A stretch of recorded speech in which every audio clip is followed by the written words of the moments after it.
Welcome back, Pontiac High School students. Today's lesson is about where our laws come from. We looked at why we have them already, but now we got to see where they come from. Well, they come from legislatures, which are law-making organizations. They exist to sit down and write laws. And they sit down and do this when a specific problem arises. So something has happened. The legislature needs to create a solution to it, and what they do is they create a law. Now, these laws are referred to as statutes. Statutes are those laws that we have to follow on a daily basis that are created by these legislatures.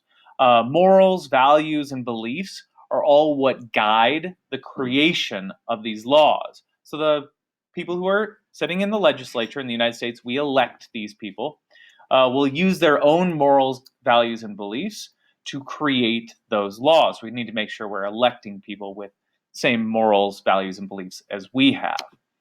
Now, other effects on laws. Most laws are created by legislatures, keep that in mind, but not all are. When we follow, quote, the law, that also means that we are abiding by court decisions. Courts help create law in how they interpret law. That's kind of complex, but we'll get into that a little bit more in a moment. We also have to realize that there are regulations of government agencies. We get quite a few of our laws based upon regulations. Regulations are rules. They're not quite as strong in laws, but still we have to follow those out in society. So we have laws created by our legislatures, statutes, court decisions, and regulations, those three types. Let's look at judges' decisions. Judges don't write laws. It's not their job. Instead, they look at a written law, and they look at a specific case, and they try to see how that law applies to that case. Within a specific case, how should the law be interpreted? Now, if a court determines that an existing law applies to a new circumstance, then that decision has a force of law. Let's say, for example, a law exists that says that in a newspaper or book or any sort of printed text, it is illegal to intentionally and knowingly lie in a way that hurts a person's reputation. Okay? That's an existing law.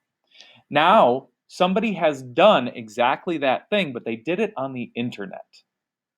Well, the law says in a printed text, but the internet didn't exist when the law was written. So does the law apply to a blog post or something written on social media? And the court has to decide, should it apply?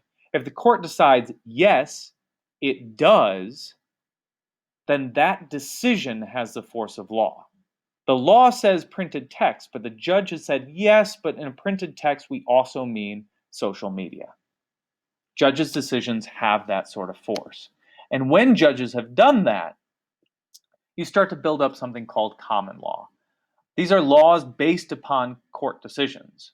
That is the basis of common law. The court makes a decision, and now that decision stands for all people. Common law allows judges to account for changing values and conditions, or technology in this case. In the United States, we inherited a lot of our laws because Great Britain, our parent nation, had a common law tradition.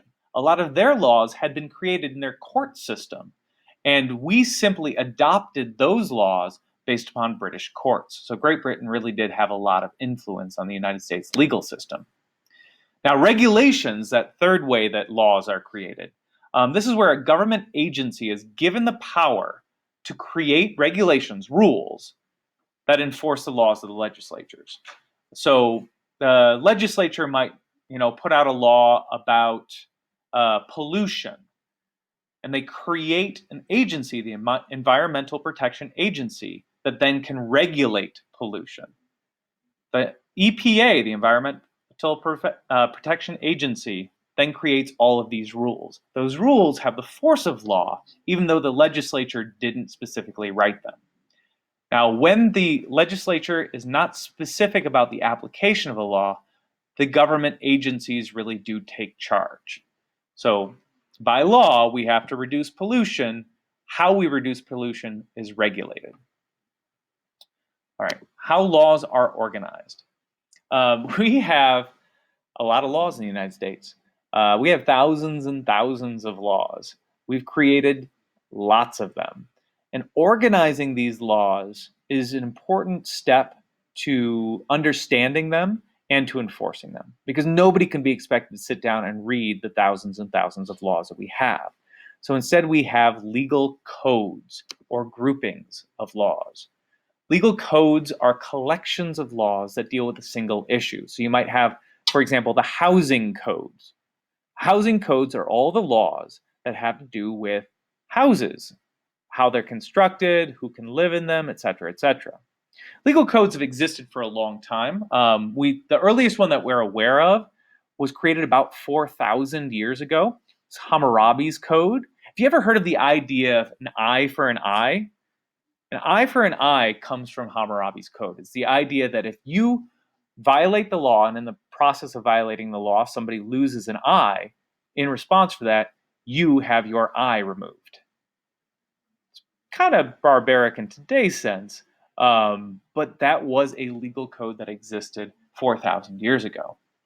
American states rely on these legal codes until constitutions were written. Constitutions are our most important and our most supreme laws, and those cannot be broken at all. And the most important ones are housed there. So constitutions. What are constitutions? Well, constitutions are laws about laws. Constitutions are a collection of laws that address how laws can be created and enforced. So they are a code of law dealing with the creation and enforcement of laws. Many constitutions also list the rights of citizens which can't be taken away. In the United States, we have this in our Bill of Rights. So we have a law that there can't be laws that take away certain rights. I'll say that again because that can be confusing. We have a law in the Bill of Rights that says that we cannot make laws that take away our rights. No law can be created that takes away your freedom of religion, for example. And there's a law about that. Now, how can we change these? Because sometimes we do need to change our laws. Well, in the United States, citizens, through our representatives, do have a final say on all of our laws, but sometimes we don't like the laws that our representatives have passed. We can address this simply by electing new representation.